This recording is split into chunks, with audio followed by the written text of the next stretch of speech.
Financial year and होने वाला है। 31 मार्च पास आ रहा है। आप अपने अकाउंट्स क्लोज करने में बिजी हैं, लेकिन एक छोटी सी चीज जो कई बार इग्नोर हो जाती है, टीडीएस टीसीएस का करेक्शन।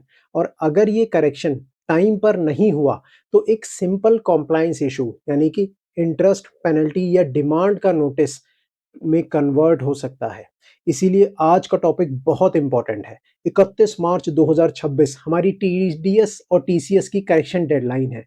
और ये सिर्फ एक नॉर्मल डेडलाइन नहीं है, ये एक्चुअली करेक्शन विंडो क्लोज होने की फाइनल डेट है। सिंपल लैंग्वेज में समझिए, इनकम टैक्स सिस्टम ने कुछ पुराने फाइनेंशियल ईयर्स के लिए करेक्शन स्टेटमेंट्स फाइल करने के लिए लास्ट अपॉर्चुनिटी दे दी है।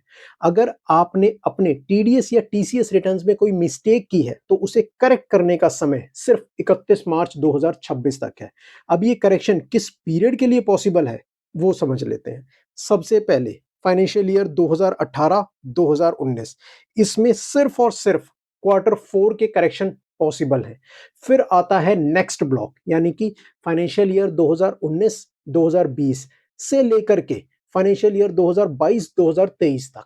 यहाँ ऑल क्वार्टर्स के करेक्शन अलाउड है। और उसके बाद फाइनेंशियल ईयर 23-24, इसमें क्वार्टर 1 से क्वार्टर 3 तक के करेक्शंस पॉसिबल हैं।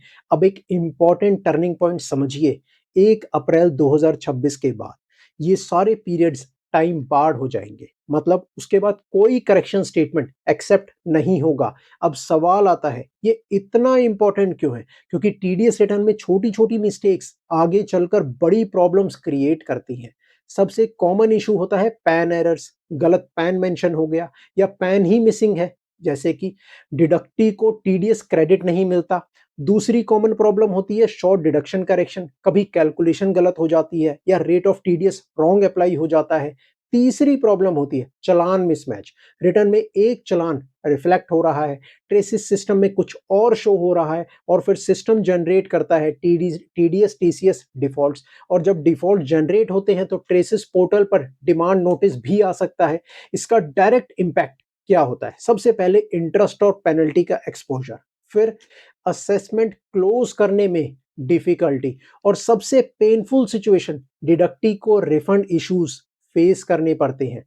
मतलब आपकी एक स्मॉल कॉम्प्लायंस मिस्टेक किसी और टैक्स पेयर के रिफंड को डिले कर सकती है।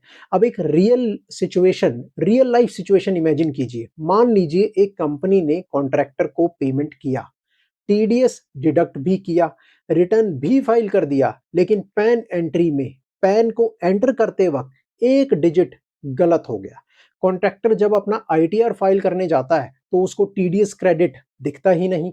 फिर शुरू होता है ईमेल्स, कॉल्स, फॉलोअप्स। और प्रॉब्लम का रूट कॉज क्या था? सिर्फ टीडीएस की रिटर्न की करेक्शन। इसीलिए स्मार्ट बिजनेसेस एक सिंपल रूल फॉलो करते हैं। ईयर एंड से पहले यानी 31 मार्च से पहले टीडीएस रिटर्न्स रिव्यू। अब प्रैक्टिकल स्टेप क्या होना चाहिए? सबसे पहले अपना TDS TCS return history review कीजिए।